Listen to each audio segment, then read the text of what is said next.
Hey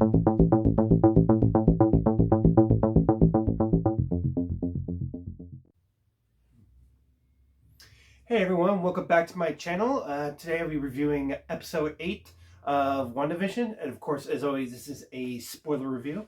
So we start off this episode taking place just after our last episode where Agatha Harkness revealed herself, and we had that real catchy song, Agatha All Along, I enjoyed. So basically, this episode picks up with it. So she's got Agatha's got Wanda under her power. Now, of course, Wanda's trying to resist, but she shows that since she's in her basement, she's got sealing spells all around, so Wanda cannot contest with her powers. Now, actually, well, before that, we first had a flashback to 1693 in Salem.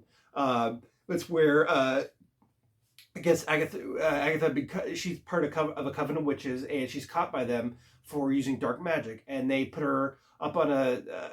They have her on a stake, and they're about to kill her with using their magic, and they condemn her, but they shoot her with magic, but she ends up absorbing the magic and then overwhelming all the witches with her magic. So obviously, Agatha is at least over 300 years old. She's got all this magic. So they just established she's a really powerful witch. And so back into the present time, she's telling Wanda that she's the real powerful one. She's the one pulling the strings, and just kind of disappointed Wanda and saying, "Why aren't you expanding your power more? Why are you only using your power to live this little fantasy life here? We could be doing so much more with it."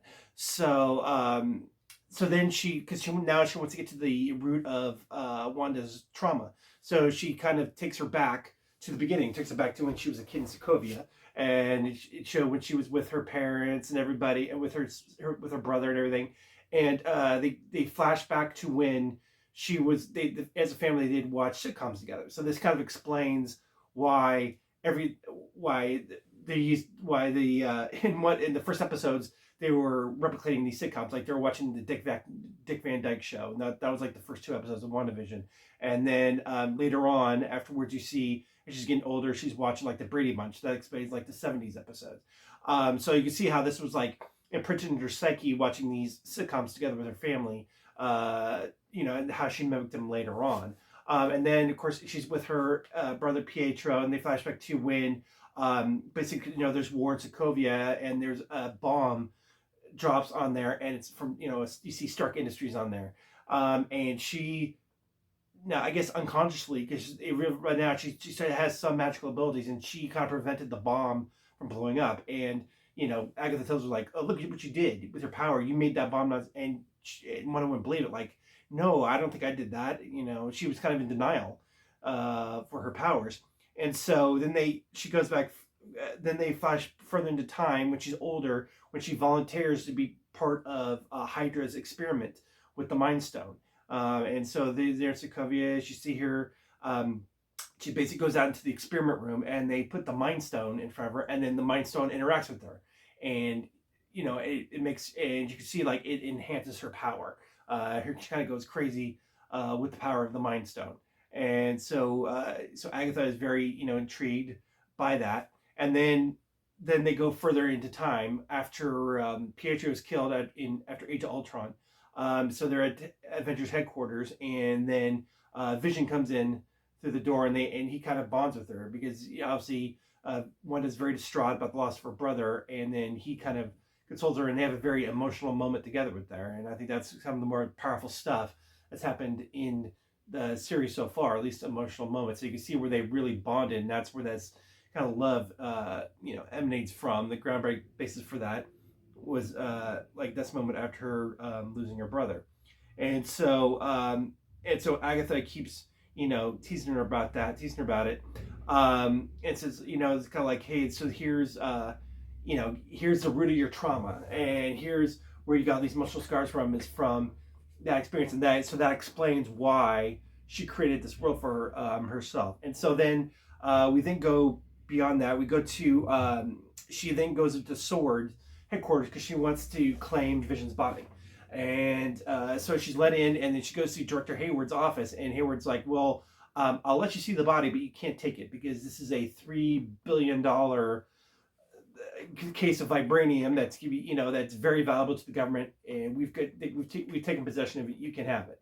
And so at first, and then of course she breaks the glass to go down and look at it, and it seems like Hayward was trying to bait her to use her powers to try to bring Vision back, but she can't do it. And so she sees that his body's all dissected and everything, but when she senses it, she realizes that Vision is not there anymore.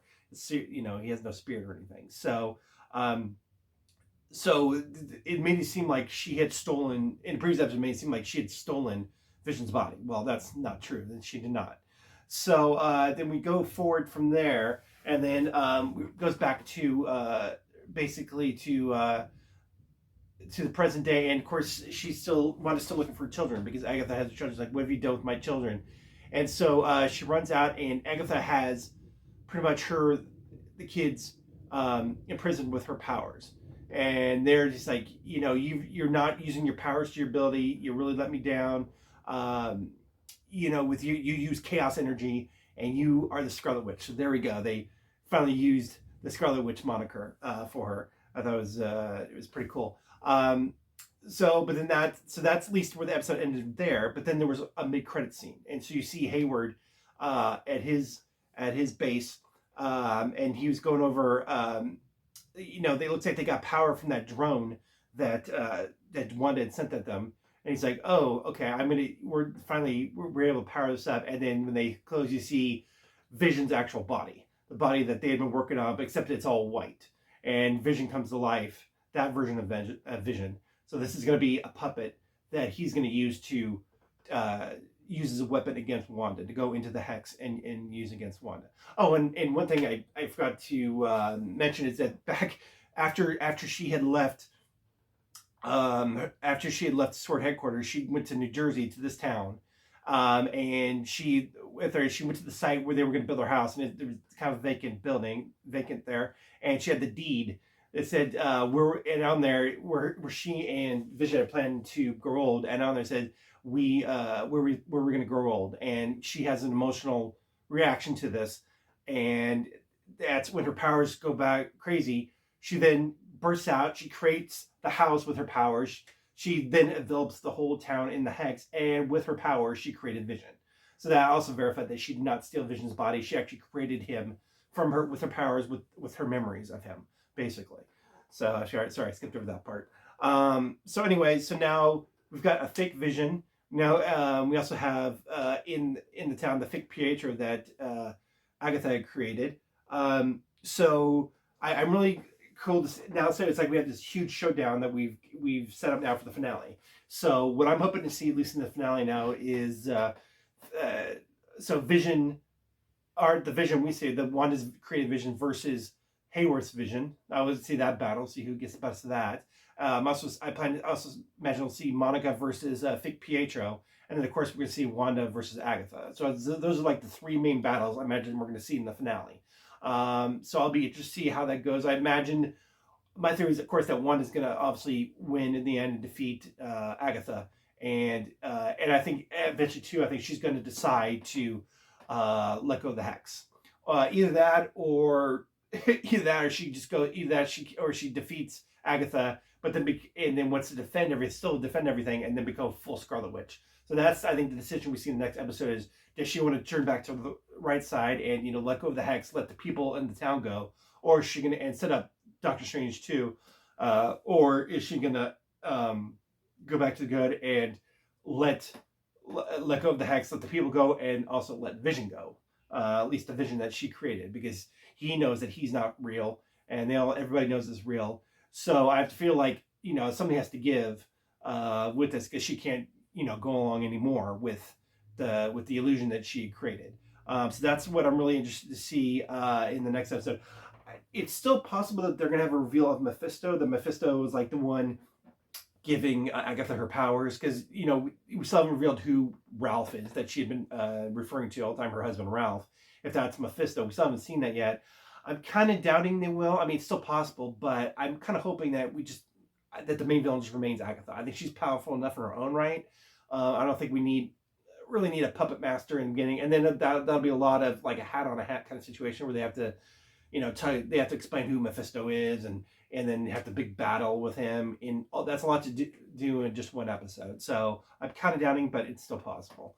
But anyway, that's what I'm kind of looking forward to in the finale. So all in all, this was a really good episode. I really like how it dug into her past and all the trauma that led up to her creating the hex and creating this ideal life for her, supposed life for her in Vision, and then the fakeness of it all. And then, of course, how Agatha is using that against her to kind of control the situation. So it's a really good episode, and I'm hoping to see what happens next episode. If you've seen it, of course, leave your comments below. And once again, everyone, thank you so much and like, share, and subscribe. Thank you so much.